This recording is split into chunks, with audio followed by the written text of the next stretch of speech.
everyone, welcome back to the Look Mum Hustling podcast, episode number 24. We have a great guest on today. If you follow our vlog on It's Drew and Sarah, we actually ordered some mushrooms from a DIY kit from Little Acre Gourmet Mushrooms. We ended up, buying, growing and eating them. I made a whole video about it. We did, we just love the whole concept from branding, the product, the philosophy, and just, growing your own mushrooms or growing your own food. But we wanted to get the owner on just to have a chat. So we have Mickey from Little Acre. How are you on today, mate? Really well. Thank you so much for having me on the podcast. It's, I look forward to talking everything about mushrooms.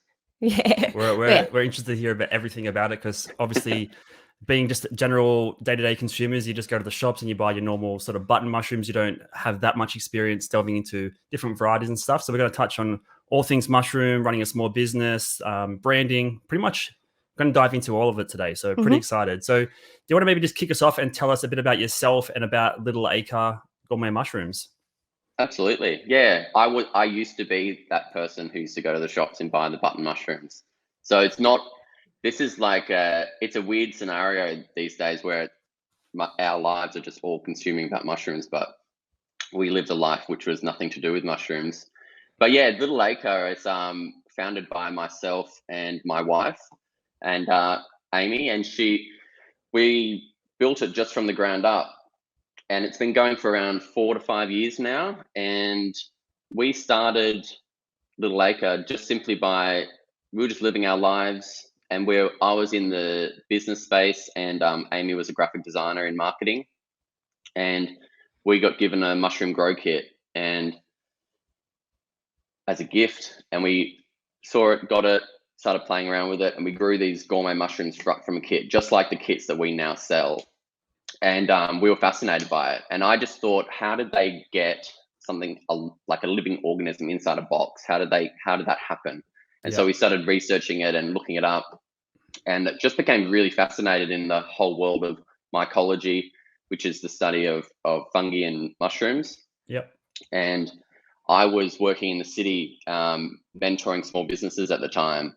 And I was at my computer and I was like, I wonder if anyone is supplying gourmet mushrooms to Brisbane restaurants, because I was always looking for business ideas, opportunities. We were always playing in different areas. And I started researching and I just couldn't believe that there was no one doing this. And I sat at the computer and I thought, oh my God, I think I found a hole in the market. Yeah. Which is so hard to find these days, where you think of an idea or a product, you look it up, someone's already doing it, someone's already doing this. And it just happened to be at that time that in Brisbane where there was nobody supplying a great variety of these gourmet mushrooms to restaurants. And we had friends in the restaurant scene, so we started asking them, hey, if we grew gourmet mushrooms, would you be interested? And they were very interested, because restaurants, and especially the fine dining ones, they're always trying to find something new and something that's not available. And so we immediately realized, if we could grow these mushrooms, we could really capitalize on an opportunity here. And so we just started delving in, started reading books about how to grow mushrooms. And we really started off by thinking about it as a small business, about how we're going to structure it and grow it. And we did a course in Sydney. Some good friends of ours now from Milkwood were running a course in Sydney at the time, an in-person weekend course about how to grow gourmet mushrooms. And we contacted them and they were completely booked out. And we were like, and they only ran them every number of times a year. And we were like, please, we have to do this course. I just thought we need to jump on this now. And an opportunity came up just at the last minute. We booked flights to Sydney, flew down. And in that class, I was sitting there and I was like, we are doing this. This is the best, because it tapped into so many areas which we love to focus on. It had agriculture. It had a lot of science. My previous background is I did marine science at UQ. And so I love the science aspect of mushrooms and fungi. And it had the restaurant scene, the food scene in it, and the environmental scene, and the business part. So it encompassed everything, all of our passions into one. And at that moment, we thought, we're going to do this. And we just started putting all of our energy and time into growing Little Acre. And that's how it sort of just started, very small, under our house, mixing stuff in buckets. trial and error. Some of the things that I look back now, I just think it's so funny of how because a lot of the information we were pulling was from the US about how to grow mushrooms, and they have different substrate materials. They might be using straw, for example. They weren't using sugarcane mulch, which is a very common ingredient on the east coast of Australia. So I didn't even think about sugarcane at the time, and so we were mucking around with straw, which was more of a hassle in the end. And yeah, it's just evolved quite rapidly, actually, to where we are now. We've got a team of 11 people after about 4 years, so it's really grown quite crazy, and it's just been full on. Yeah, it's so inspiring, encouraging just to see you guys just be interested and passionate about something, and then make the trip down and just go headfirst into a whole new venture like that, especially with no crazy amount of mushroom knowledge and stuff. It's super interesting. Yeah. Where'd you get that initial grow kit from? Was that like from Australia, or did you ship it from overseas? It was because we now we keep a tab on everything that's going on worldwide in the mushrooms thing. That particular kit was an American kit that had been brought over. I think they must have brought in a bunch and started selling them at some stores. And Amy's cousin gave it to us as a gift, so it just came our way that time. And then I think we still got the original box somewhere of that kit. It's cool. Really funny now that we are supplying just loads of these kits these days, especially since COVID. It's really pivoted our business to have more branches in it, and the grow kit part is a huge part of the company now. And it's just it's funny to look back about looking at this little grow kit, and now we're able to provide that same experience of growing those mushrooms. Because at the store, I would just buy the button mushrooms. You make a pasta with the mushrooms.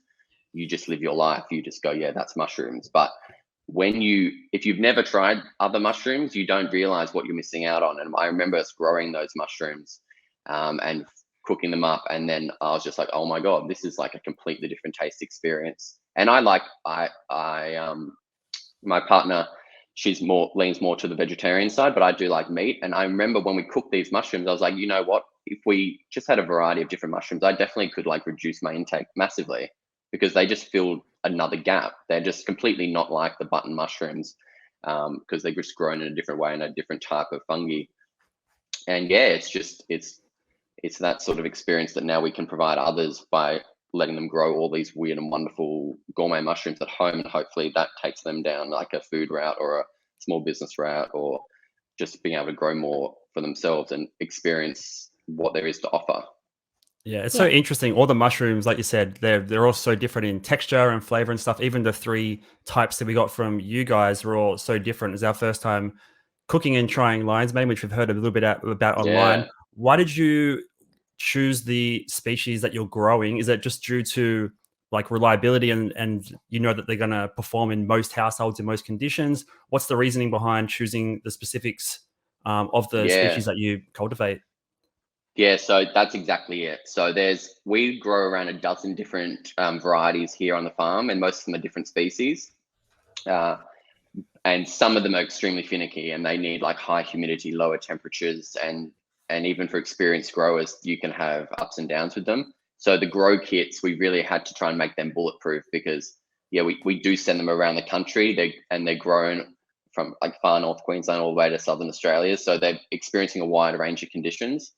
And so we chose specific oyster varieties and the lion's mane mushroom, which can handle more ambient room temperatures to grow upon. They do have a little bits of nuances, but we tried to pick ones that were appealing, were fast growing. And the lion's mane one in particular, there's a lot of buzz around the lion's mane mushroom as a supplement for coffee and medicinal mushroom. And so we thought this would be great if this could be a product we could supply, and just so happens that it is a pretty easy mushroom to grow at those sort of room temperatures. So that one became part of our range, I think, at the end of last year or middle of last year, which really took off that space there.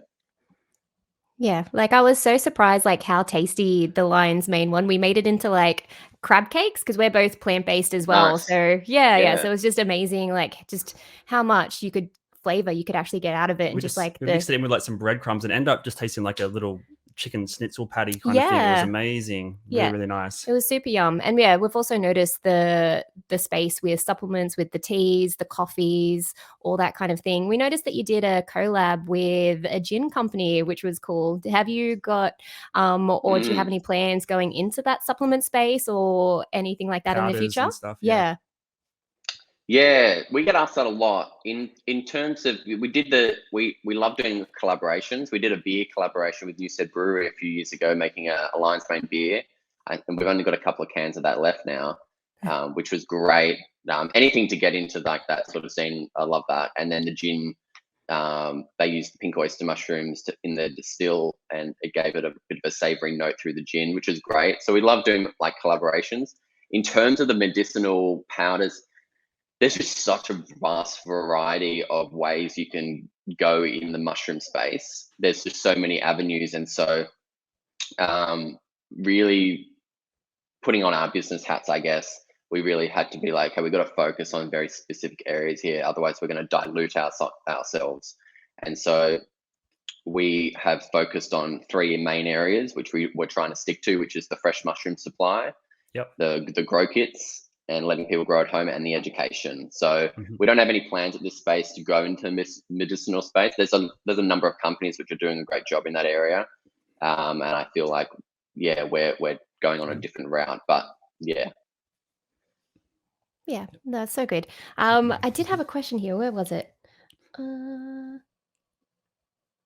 yeah, because you did mention. Sorry, where was it? Bear with me. You're good. Yeah. Oh yeah, awesome. Yeah, so it was in addition to the grow at home kits, you run the educational classes, which we thought was absolutely amazing for people who are wanting to, take it that little bit more seriously or do it at a larger scale. What made you focus more on that aspect of the business as well as producing the product? Yeah, when we started producing mushrooms, it was really early in that we actually decided to start providing some education. And part of that was people just didn't know about these mushrooms. Like even today, when you go to the market, they see a pink oyster, they say, is that dyed that color? Have you added something to that? What is that? Like, can you eat it as a poisonous? And so there's a lot of information that people just don't know. And so we thought we could run some educational classes to provide that. And there was just a demand for knowledge in that space. And it also was building the brand awareness. So we had chefs that hadn't played with those mushrooms, especially the lion's mane mushroom, because it's such a fragile mushroom. It's why you don't see it in stores that often, because it can't be transported long distances.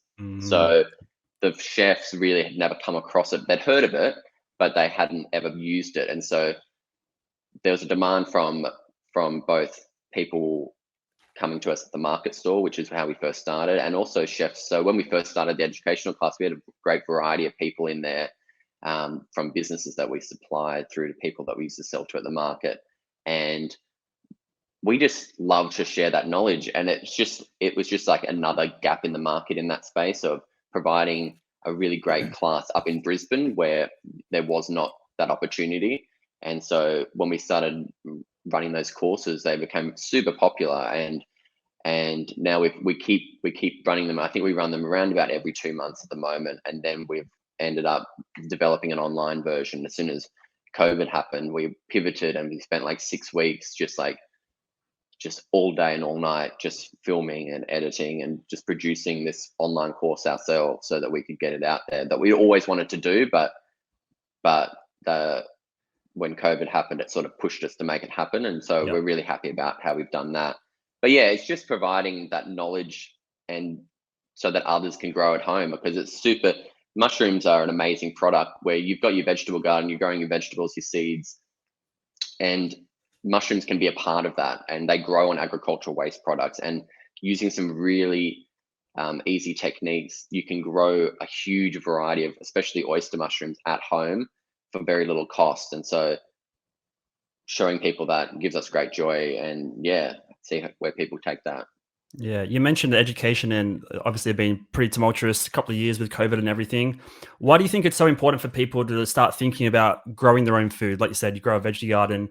A lot of people probably don't consider or are aware that there are DIY mushroom grow kits available that make life super easy. They come with a little pamphlet, show you how to do everything. Why do you think it's important for people to start thinking about creating their own food sources in this sort of new climate that we're living in? Yeah, since COVID happened, that when COVID happened, of course, we lost all of our restaurants overnight. Yeah. But we luckily had just created grow kits a number of months earlier, and so through our online store, it just like exploded, and I feel like mushroom growing became like the new like indoor plant phase. Like everyone wanted to start growing mushrooms and growing their own food at home in particular. And I mean, there's a number of things that I think is really important with that, like the variety. That you just can't simply get some of the variety of mushrooms that you can get, but you can grow yourself really easily at the shops. And that goes for all food, like all vegetables as well. Like if you're only sticking towards some of the big supermarkets, you're really narrowly eating a small selection of produce. And there's just so much wild and wonderful stuff that you can grow. Like everyone knows that growing a tomato at home, it just tastes so much better than buying something from the store. And the same goes for mushrooms. If you can eat some of these mushrooms fresh, straight off from where they're growing, they have such a different texture and flavor. A lot of the whole range of exotic mushrooms that are actually brought into Australia on ships, and so they're quite old. And there's techniques they use to try and keep them stable as they bring them across, and they become rubbery and they don't have the texture. And we, especially when we started supplying restaurants, they noticed that. And you, by growing them at home, can also experience like that is great variety of mushrooms that are sometimes only put in front of like the fine dining scene. It allows people to grow them themselves, and also they're super fun. I mean, high quality, and food miles is a massive thing these days of where is our food coming from. By growing your own food, it's going to lower some of the pressure on the planet, and kids love it as well. Mushrooms. Some people are really surprised to know that mushrooms, they just grow so quickly, especially like some of our grow kits. Within 7 to 10 days, you'll have a bunch of mushrooms, where if you're growing a small, like a plant, they take weeks and weeks and months to grow up. A carrot, for example, whereas mushrooms, they just grow so incredibly fast. They're great for kids to learn how to grow their own food and cook with. And it encompasses a whole range of things. Yeah, I reckon it'd be an awesome gift for kids that are sort of, eco-conscious, and their parents are trying to, keep them attached to the real world, but also elderly people. Like I was going to send my mum one. I don't know if she would be interested or not, but what's your average sort of demographic like? Do people generally buy them because they're interested to grow themselves, and then they sort of transition into the educational stuff, or are they more for like gifts? Like what's your sort of demographic, and like what's your like basket size and that sort of thing? Yeah. Our demographic is really widely ranging. It probably, in terms of like very specific nuances, it leans more towards the female demographic. But we've got most of our kits are more bought for gifts, and we now offer a free message. Like if you buy a kit on our website, we'll write a message on a card and add that to the pack for free. And I can tell because of the number of people that are like happy birthday or happy housewarming or Christmas, and it's just like huge amounts of those. So it's like, okay, these are a lot of gifts going on here. So you've got a lot of gifts, and so the grow kits, we've thought, especially from a business perspective, we've thought, what is this product? Like, what is it? Why is this in the marketplace? And so we've thought, okay, this is a great gift. It's in a great gift price point. We're going to provide everything in the pack and the look of the pack to appeal to that area. And then, so that is one section there. And then if you wanted to grow mushrooms at home on scale, like large volumes using sugarcane, we also have products for that area as well, by providing mushroom spawn and techniques and education in that space. So we're trying to like provide an area for everything in that space. So the grow kits are just like, you just add water and it just goes, and then we've got some other products which you need to put some more effort in. But some people really want to learn the nuances, especially just like when we first started, we got the grow kit. But I really wanted to know like what is in this? Like, how did they make this? And so now you can do that as well through a number of products on our website. But yeah, it's mostly definitely gifts, and we find like, especially now, we are literally just about to burst onto the Christmas scene. So we have been gearing up for that because it's the biggest time of the year for us here. Yeah. Amazing. It was definitely your branding that sort of attracted us in the first place. You mentioned earlier that your partner Amy was a graphic designer. Did she design the logo, the packaging? The packaging and that's the branding itself. Even the website is just super, like, it's so clean, easy to use. Like I just loved like grabbing it, and it was so cute. Like it was awesome. Really, really cute. Yeah. Talk us through that's it. the branding she did and stuff. Yeah.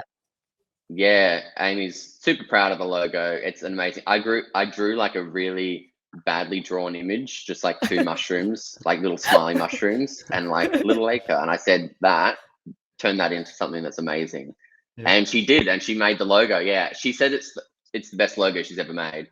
And so yeah, it's part of we're so just in love with that part of the brand. And so yeah, from a branding perspective, she's been able to craft everything. So yeah, all of the design and packaging has all been crafted by herself. And now our recently launched website is through a good friend of ours who's now in our marketing team, and her and Amy together have built this website. And we're trying to, I mean, from the outside, it looks like, wow, this is like a huge team of people have built this, but it's actually just a couple of people at their laptops just trying to craft like the best experience and really in tune with how do the everyday people, when they come to the website, like what do they want to see and what do they want to link to, and trying to make it as easy as possible and take those cues from other big brands and brands that we admire. We try and put those ideas into our branded website. Not recently, but when we first started the business, we were in Tokyo, and so we tried to like that cutesy Japanesey sort of style of logo. That's what we sort of inspired us into that logo that we've got. And yeah, it's been a hit ever since. So yeah, all credit goes to Amy for making that happen. Yeah, the website's, like I said, super clean. The branding super clean. Like obviously just a small subsample of 2 people, but I reckon you've nailed it. I'm a pretty critical person. I don't think there's much you can really change or improve on. It's amazing. Thanks so much. I think the reason I've found your website is I was looking at Lion's Mane supplements or like a coffee substitute or something, and I found the DIY kit, and then I found you guys, and then we bought them. But I didn't recall seeing much competition. You said 4 years ago, or whenever you guys sort of started, you had that initial grow kit. You found a gap in the market. Has there been a development in that area since? I imagine it's probably a lot bigger overseas than it is here. What's the competition like, and like what do you think sort of sets you guys apart? Is it the branding? Is it just first to market? Like what are your thoughts about that? Yeah, in terms of competition over the last number of years, I guess there would be more competition in terms of fresh mushroom growers across the country. Yeah, we've seen growers pop up in most capital cities, supplying fresh mushrooms. So that has happened, and in Brisbane, people come and go from that space. We've seen multiple people come and go. It's a really difficult area to try and grow, I guess. Like when you're first starting, I guess with most things, if you took like baking bread, for example, most people can bake a couple of loaves of bread, but if you said now bake 100 loaves of bread, that's actually really difficult. How are you supposed to like get that many ingredients and mix that stuff together? So when we first started, we retrofitted some shipping containers together and started growing out of the shipping containers, and we got a lot of publicity early on because I guess it was a really novel new thing that the media hadn't seen before. And so that helped build our brand really relatively quickly. And it's taking it from like we were doing around 80 to 100 kilos per week, and trying to take that to go from fresh mushrooms to like 500 kilos a week. And that's actually really difficult. You need like first of all, a really strong supply of the substrate material that you're growing upon, the spawn side of things, and just like the bags that the mushrooms go into. So everything scales up. And so in terms of competition, we don't feel like we still feel like we're the dominant player, especially in Southeast Queensland, because we know that it is difficult to jump into that space. And in terms of the grow kits, we don't have that much competition in the grow kits because we know the difficulty in trying to produce a quality kit and a variety like what we've done. We've literally just put all of our life savings into growing the business step by step. And we started with, when we first did a grow kit, we did it. We didn't have all the boxes. Like, we've got about 6 varieties now. They're all in different colored boxes. All the packaging is printed only a suburb away from us here in Brisbane. wow. So it's all Australian packaging. But at this time, I was like, okay, this is the packaging we need. There's no way that I can afford to print a lion's mane box, a pink oyster box, a white oyster box. So we printed one box and then used stickers on the front and would stick what variety the mushrooms were on the front, which was like a easy way to try and get a small quantity of boxes so that we could get the ball rolling. And we just slowly grew it. And so everything's just, it seems, I guess from the outside, it seems fast. For us, sometimes it seems slow in trying to grow the packaging and the products. And we've had different iterations of the packaging over time. But we are still a huge player in the grow kit space. And I think that's because we have focused on the gift area. That's that's part of our appeal, is that, like you said, like the branding and the look of the grow kits is something that we've really strived for. And I would say what sets us apart from some of the other players in the marketplace is we sell mushroom grow kits to people that don't know what a mushroom is. They've never seen a mushroom grow kit. They've never thought about a mushroom grow kit before in their lives. Whereas some of the other people in the marketplace in Australia, they're focusing their grow kits on people that are actively looking for mushroom products. Yeah. And they're interested in growing mushrooms. Whereas we try and target people on Facebook that you're just scrolling on Facebook. Next thing you know, you're like, what the hell is this? It's a lion's mane grow kit. And you're like, I didn't know this even was a product. And you buy it for your cousin and then they get it and they've never seen it before. So that's like the niche that, in terms of like the grow kit sector, we've gotten I feel like we're in the niche of, you don't know that you want the product until you see the product, and then the branding and the kit sells it to you. Yeah, so just onboarding a whole new demographic of people that would be unexposed to it. But it's I guess basically what you've said there is then the business is not going to double in size overnight like a mushroom would. No. Do you want to talk to us a bit about the facility and the farm and sort of your day-to-day runnings? You said you had 11 staff. What is all the goings on look like there? I'm super curious of what it looks like. Do you have huge tons of substrate and stuff lying around? Like, I'm very curious about how the runnings of the business goes. Yeah, for sure. Yeah, when we first like put all of our money into it, we through a friend of a friend got a space in West End in Brisbane. Anyone knows West End? It's a very trendy area in the inner city. A lot of cafes, a lot of a great nightlife scene, etc. And we had a bit of a car park that we managed to put some shipping containers on and grow the brand. So it really helped us by being in the inner city and that being in that trendy area. We quickly outgrew that. And so now we're on the north side of Brisbane, and we have it's a very nondescript warehouse. From the outside, you would have no idea what's going on. And so, yeah, inside we've got a number of areas. So in mushroom growing, if you're growing vegetables, you start with mushroom seeds. Vegetable seeds, right? And you plant the vegetable seeds. You buy those seeds most likely from a seed supplier. For us, we actually produce our own, I guess what you could call mushroom seeds. And what it is it's called mushroom spawn.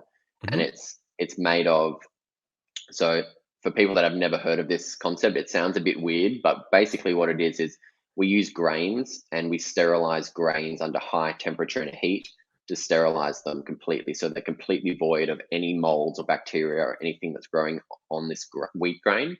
And then we introduce some mushroom culture. And we've recently built a laboratory here in our building. And so we've got a great pair in the lab, and they basically culture the mushrooms. And so culturing the mushrooms, it seems super sciencey. And basically you just take a piece of the tissue of a fresh mushroom, for example, and if you place that on an agar plate under sterile conditions, the mushroom fruiting body will revert into mycelium. And mycelium is the organism from where the mushroom comes from. It's like a network of white material, and you basically can essentially clone the species of mushroom that you want onto an agar plate, and then that agar is placed onto wheat grain. For example, that's what we use, and we make mushroom spawn. So the mycelium covers all the wheat grain all over and produces this white grain. And essentially what it is, it's just wheat grain that's been killed off. Its cells have died because it's been sterilized, and now mycelium's living on the outside. And we mix that grain in with substrate, and that's how we start off mushroom blocks. So there's multiple stages of the business. We've got the laboratory, which is creating all of our own cultures. So we're one of the only farms in Australia that actually produces our own spawn on site. So we do all of the processes ourselves, and that helps us manage, especially what species we're not tied to any company sort of saying like, this is what's available now, this is what's available here. We can grow anything we want at any time. And so we've got a huge genetic culture bank here, and we create all our own spawn. And so that's one part of the business there. And then through the warehouse, we've got the manufacturing side. So we grow on hardwood sawdust, and so we bring the sawdust in and we mix that with soybean hulls. And these are Australian grown soy, so it's non-GMO, and we mix that together with water, and that's essentially the medium that the mushrooms are growing upon. And we use this mix because the mushrooms that we grow are saprophytic mushrooms, which means that they're wood loving and they decompose timber in nature. And so they really love the wood. So we tick that box, and we also tick another box with the soybean, is it provides a lot of more nutrients into the wood, which helps them grow a lot faster and a lot bigger quickly. And so those two things are mixed with water. We've got a mixing machine and a bagging machine. And so we bag out the material into bags, and then they're put into a large autoclave, which we've got here, which is essentially just a giant pressure cooker. And we sterilize those blocks at 121 degrees for 4 hours. And that basically sterilizes all of that material. And if you didn't do that, what would happen is you would have molds that would just, because in the air where we're all just living our daily lives, there's 10,000 mold spores for every cubic meter of air. So mold is just everywhere, all sorts of varieties, and normally you never have any problems with them. So they're landing on anything at any time. So that's why if you leave bread out that's a bit moist, it can go like a blue-green color with the trichoderma. That's the genus of mold that causes that. And so if you have wet sawdust in a bag, it's going to get moldy very quickly. So what you have to do is you sterilize it to kill off those molds, so that when we introduce the mushroom spawn into that bag, we only grow the culture that we want to grow. We're not growing some competitor molds. Yeah. So that's done. They're put into an incubation room. And in mushroom growing, we have to incubate the bags at around 24 degrees for a number of weeks, depends on the species. So oyster, for example, is one of the fastest ways, and that's 2 weeks. And what happens in that incubation space is the bag is completely colonized with mycelium. So the mycelium works its way through the substrate, consuming a lot of the cellulose and lignin in the substrate, and the block goes completely white. And it's at that moment generally where it's ready to fruit a mushroom, because what it's done is it's consumed all the nutrition in the block and it wants to fruit. So the fruit is just like the sexual reproductive organ of the organism. And we've still got some of the original shipping containers that we've brought from West End, but now we've got a purpose-built grow room facility down the back, which is completely computer controlled with climate, and it measures constantly carbon dioxide, humidity, and fresh air intake. And it's always basically topping up any of those number of factors to make the perfect climate for the mushrooms. They're placed in there, and the mushrooms, because it's such a predetermined climate that we know is suitable, they burst out of the bags where we cut the holes, just like a grow kit, but just a larger version. And then we harvest those mushrooms. They're brought into the kitchen, and they're packed twice a week. So we deliver to restaurants twice a week in Brisbane, and we do all of our own deliveries. We don't use any wholesalers, and we've done that right from the beginning. When we first started, we've had almost all of wholesalers of Brisbane want to supply our mushrooms to restaurants, but we made a strategic decision at the beginning, because we had such demand ourselves. First of all, we didn't need the wholesalers to try and get us into the restaurant scene. Yeah. And also it allows us to build really strong relationships. Some of the restaurants that we brought on the first week, we still supply them weekly and now. So we've got really strong friendships even with a lot of the chefs in Brisbane, and some of that would be lost if we were using a wholesale network. So we've decided not to go down that route, and so we have our own delivery vehicle. We deliver our mushrooms all across the city twice a week, and that is like the fresh mushroom side of things. And then you've got the grow kit side of things. So very similar process, and we do that once a week where we make the grow kits, and we're just gearing up now to make. We're doing around 1,000 grow kits a week, about to start off for Christmas. Yeah, so we are pumping.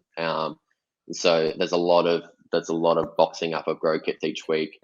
They're incubated, and now we have a dispatch room where we have someone that basically, if you order a grow kit, we dispatch it within a couple of hours. It goes out the door, and so it's like those are like the two engines running the room. We've got the laboratory and we've got the production house going.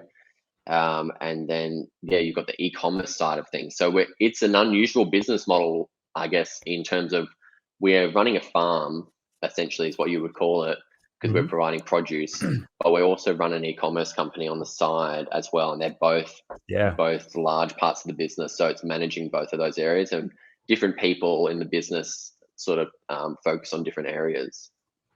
I love all of it. Like, how in-house it is. Like, it's absolutely amazing. Yeah, you don't get many companies like that at all that don't outsource whatsoever. Like, I'm getting flashbacks because I don't know if you know, I did biology for 3 years at uni, then I transferred to nutrition, so it's sort of all in my wheelhouse. Okay, yeah. But there was a guy I went to uni with that was hardcore into mushrooms, and I went to his place for a few sort of study sessions, and he had a spare bedroom in his parents' house set up.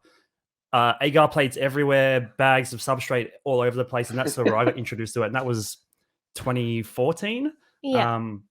But he was, I'm pretty sure, microdosing like all the time. Like, you can't keep up with the way he's like leveling out and like doing all these science. It was very intense guy, but I can picture the entire setup for sure. I think we first really got into mycelium through like Star Trek, right? It was, yeah. Have you heard of? You've probably heard of Paul Stamets. Yeah. So we were watching Star Trek, and like in the new series, one of the guys is named after it, and the whole series is about mycelium network in the space and like transporting through there, which is absolutely amazing. And then he led us into the Fantastic Fungi movie or documentary, which was absolutely amazing. Have you ever been like foraging yourself, or is there like any places where people can go to forage at all? There's a number of places that are great for foraging in Southern Australia. Up in Brisbane, it's a little bit more difficult to forage for mushrooms to eat. For example, I joke in my class that if you want to go foraging, you should find a really old man or a really old woman that has done it before, because obviously they haven't died from it. And so that teaches you what you need to look for, because it can be challenging. Amy just the other day told me a chef ate some what they're called ghost fungus. They look a lot like oyster mushrooms, but at night they glow in the dark. So if something glows in the dark, definitely doesn't sound great. And that he accidentally did that and got very ill. So it can be very dangerous if you don't know what you're looking for. There are some specific mushrooms in more probably as you head towards middle of New South Wales down, like saffron pine milk mushrooms and slippery jacks. These mushrooms are very specific and they don't really look like anything else, so people forage for those.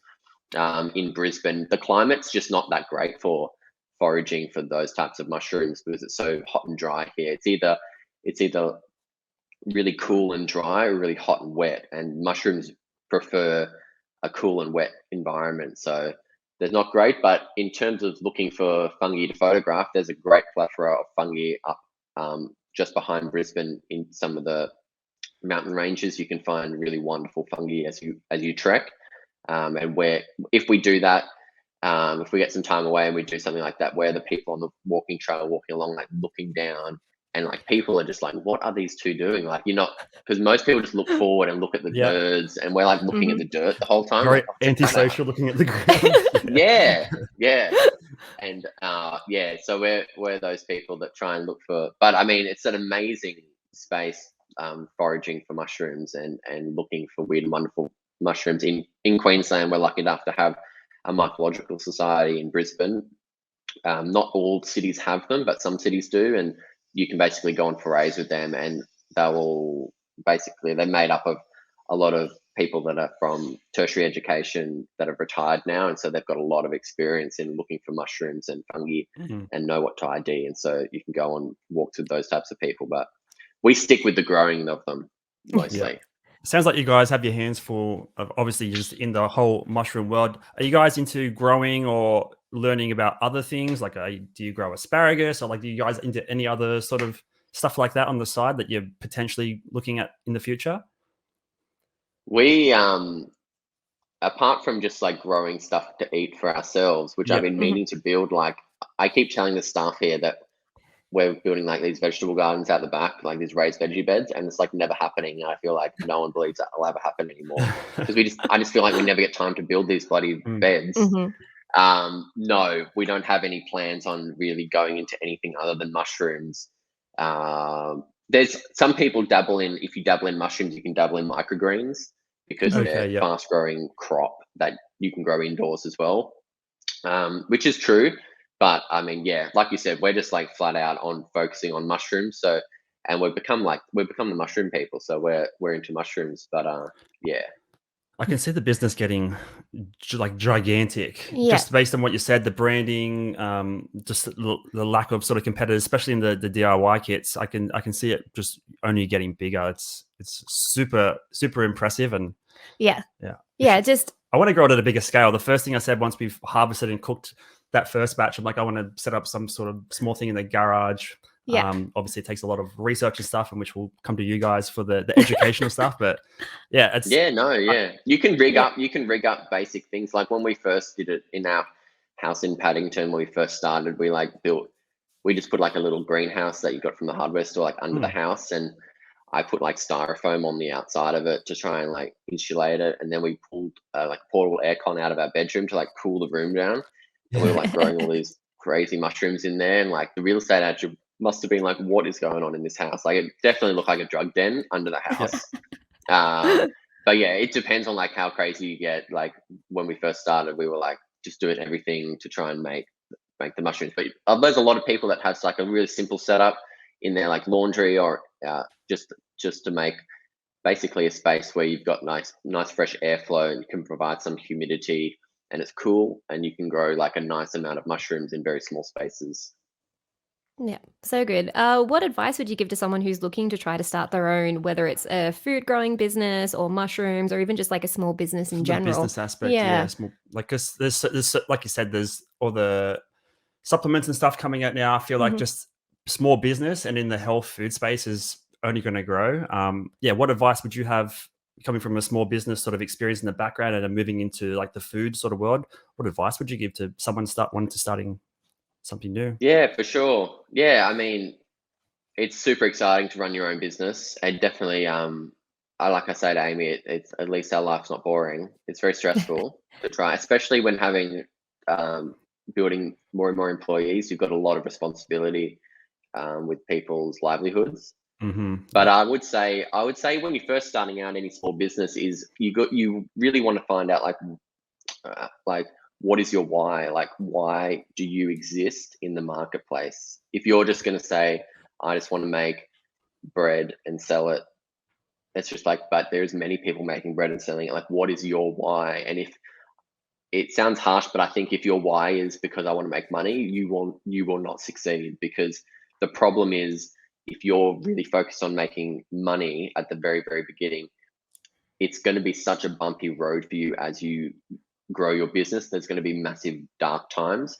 And if you don't have the passion in what you're doing, you'll never be able to rise up through those dark times. And money normally is not the passion for a lot of people to be able to rise up through those darker times. So I would say, if you're looking to start anything in the food scene or any scene, you really want to be passionate about what you're doing and why you're doing it, and try and work out how to make money at the beginning, but not to be the core focus. And just trying to work out like, why do you exist? Like, what's your unique selling point? Yeah.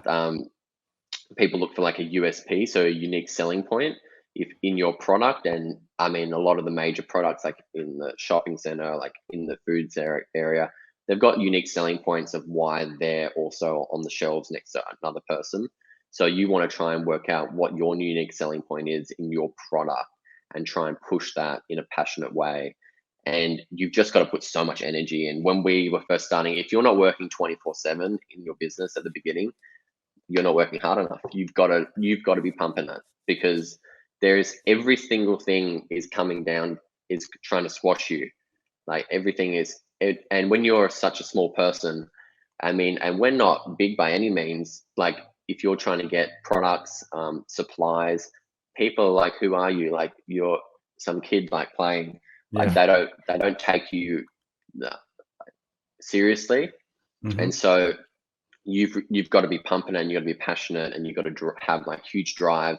Like when we first started, I was working in the city. Amy, I would come back to the farm in West End, and she was working all day, and she was mixing substrates so much that she was getting pins and needles in her arms and her hands all day, because she was working that hard. Like you've got to really work like really passionately and hard to try and push through, because you'll just become like tomorrow's product if you don't try and succeed and try and push yourself. So I would say you've got to have real drive, and the only way to have that real drive is to be passionate about what you're doing, is specifically if it's a service or a product, and try and have a unique selling point. By having a unique selling point, it's going to help differentiate you in the marketplace, and it's going to allow people to see you more. When you go to the shops, there's just so much variety. We are bombarded with just constant ads and a huge range of products that you are going to be lost. So you want to try and stand out and try and find out your why, and try and find your unique selling point is a real key to that, I think. Yeah. If you're just chasing the money and you just want to make as much money as possible, you're going to end up cutting corners and stuff like that. And Absolutely. it's obviously you guys are like very on top of it. You're cutting out the middleman in terms of wholesalers and going direct to the restaurants and stuff, and you're just having Yes. all the money and stuff and the staff in place, but then all the networking as well goes hand in hand. Do you see a time where the grow kits are available in supermarkets, or it's just not feasible due to like the lifespan of the mycelium and stuff in the box? We supply a number of the grow kits to a number of retailers already. So we stock Biome, which is a great Brisbane-based business. They also have a store in Melbourne, and we supply Harris Farm Markets in Brisbane as well with the grow kits. We haven't brought them down to Sydney yet, but hopefully we can make that happen. And Flora and Fauna online as well, a big eco store online, we supply them. So we pick the products for that. The pink oyster grow kit, which just happens to be the most popular from our store, just doesn't last very long boxed up. And so what used to happen is we used to supply stores with them, and they would sit there for many months, and then they wouldn't grow. So we had to pull them out of stores, and so we can only supply them through our own store because they're made fresh. But the other products that we're selling will be able to stay in the store. So we supply a number of stores, but it's just keeping up with the demand, really. Like doing 1,000 grow kits a week is maxing out our facility pretty hard. So we'll have to definitely like grow the infrastructure to be able to supply more than that. But I mean, hopefully this is a commonly found product more often, so allow people to grow gourmet mushrooms at home, and hopefully soon people won't be too afraid to try all of these mushrooms. You find them in the supermarket a little bit, but to be able to grow them yourself is a whole nother thing. Yeah. Are you able to grow, what are those? The king oyster? We really love them. And then enoki, we use them a lot. We get them from the Asian supermarket. Are they able to be grown at home, or are they just hard to subdue? The king oyster is one of our most popular mushrooms for restaurants. And it's relatively not too difficult, but the only thing is it needs to have lower temperatures. So in the low 20s as a maximum.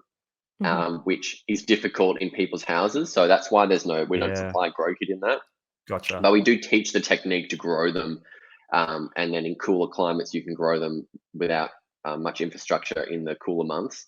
So that is, and the enoki, that likes really cold temperatures. So you're talking like between 1 and 10 degrees. It likes to grow. You've chosen the two ones that like the coolest of climates. Right. Yeah. I'm just thinking if you were to grow them at home, you'd need 4 different setups of different temperatures going, which would make sense of why you can't scale it up to a huge level. Yeah, we don't grow enoki because for that reason, we would have to have a completely different setup for that one specific species. Maybe in the future, but at the moment, we try and choose something that can fit within the realms of what we've already built. Yeah. Yeah. I love the entire brand, the philosophy of growing at home, the branding and everything. You said you got a huge Christmas run up. You got a lot of stuff to box up. So we'll get you out of here in a second. You did mention at the start that you do have a new variety coming out. Do you want to give us a quick plug about that and how that maybe is different to the other ones that you got? I've got it right here. Oh, so cool. This is the gold. So we always think about what else that we can bring to the market. And it's tricky because you got to choose something that can survive in a box and be happy about it. And they all don't like being boxed up. They always want to try and get out. But the gold oyster it's an amazing oyster mushroom, and it's just like such a bright yellow color. So it's really impressive looking, and a lot of growers that grow and sell at market stalls, they grow the gold oyster because it's a really it's a head turner. It brings people over to your store, especially like the pink oyster. So I think it complements the pink oyster because they're both bright colors, and the gold oyster mushroom is a tropical mushroom, so it can grow at a warmer temperature. So it's ideal for growing inside people's homes. So that's the new variety that we've got launching, and that's running at the moment. So we're pumping out the gold oyster and the pink oyster, which I think will be mega popular. But we've got all the varieties. We've got white, blue, pearl, and we've got the lion's mane mushroom, which has always been popular. And it's something that if you want to get something that no one's ever seen before, like it's definitely, if you've got someone that's hard to buy for, you get them a lion's mane grow kit, because I'm sure they'll never have seen that before. Yeah. One quick question before we get out of here. Why do the lion's mane, how do they grow little hairs? Do you have like a quick sort of scientific explanation of why they grow the little, like the pinning or the hairs or whatever they're called, compared to just like a flat top one? I don't have the true science behind it, but essentially it's just the different species of mushroom. It's just the phenotype of that specific species that just grows those icicles. So it grows out. It looks like it grows like a pom pom, and it's like this fluffy white ball, and people are fascinated by that. And it's got that, like you said at the start, making like crab cakes out of a lion's mane mushroom. There's it's got that seafoody texture to it. It can be like fish or crab. And some people say it tastes like lobster if you cook it in butter. So it's got a lot of differences that oyster mushrooms don't have. But it's just the species. I mean, most people only know agaricus mushrooms, which are your white button mushrooms that you see in the shop, and that's just one of many different fungi that's available. And so that's allowing people to grow these different mushrooms really like opens up the door to what is available in the fungi kingdom.